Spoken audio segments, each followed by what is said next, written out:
When I was in high school, I was so naive to the learning process. My mom would have to wake me up due to the fact that my alarm would go off. I would hit snooze, it would go off again, and I would unplug the alarm and throw it.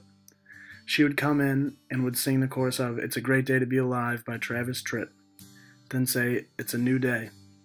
It's a day to invigorate your mind. In my sleep-deprived stupor, I would say, No, I can learn tomorrow or when the sun is up.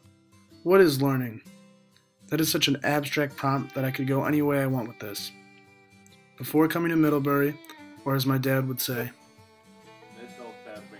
I was talking to my grandfather, an immigrant from Ireland, a Korean War vet who says the only reason he is retired living in Florida now is because he buckled down at Boston College and took his academics as serious as the war.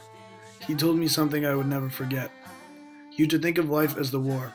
Every day you succeed, it is like another day you've survived. As I sit on my laptop, thinking about what to say about this essay, I feel the weight of my family wanting me to thrive, for me to be successful. But what does that mean I am learning? Am I getting an education? What is education? Nelson Mandela once said, Education is the most powerful weapon which you can use to change the world. This gives education a positive view.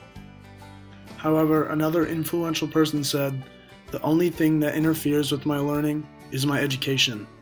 That was stated by one of the smartest people alive, Albert Einstein. This makes me feel like education and learning are separate. The best example I can show of this is from the one and only SpongeBob SquarePants. He has failed his driver's test and only those native to Bikini Bottom know. So is he learning? In my opinion, yes. He goes to class, sits in the front row, and attentively learns what Mrs. Puff is teaching. Is it his fault he is not learning? Absolutely not. Mark Twain stated, In the first place, God made idiots. That was for practice. Then he made school boards. The school system is so structured that some believe it hinders learning, which is its whole goal. Now, I do not know Bikini Bottom school system, but it has failed SpongeBob.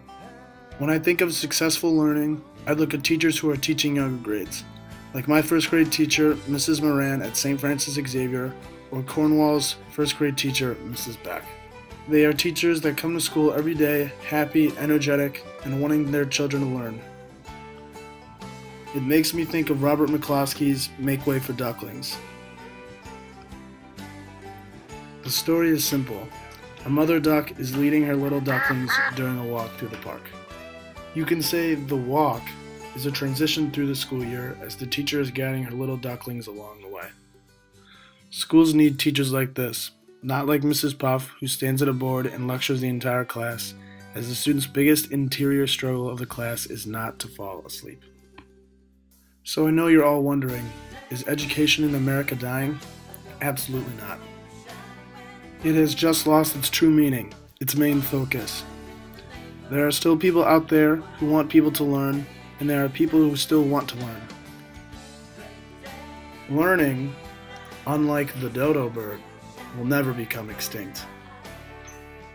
In the movie WALL-E, the only animal or insect that survives the apocalypse that hits the earth is the cockroach. That tiny little insect. After doing some deep investigation on cockroaches, I learned that they can survive a nuclear explosion. Now bear with me here, but this is what I view learning as, a cockroach. The majority of people do not like the pesky little cockroach, but it will survive. It will always be there. Always. It will stand the test of time. From a dad teaching his son to fish, to a college student learning the global market, learning is everywhere, and that is something that I have grown to love. To cherish learning, so someday I can be the mother duck, guiding my ducklings through the learning process.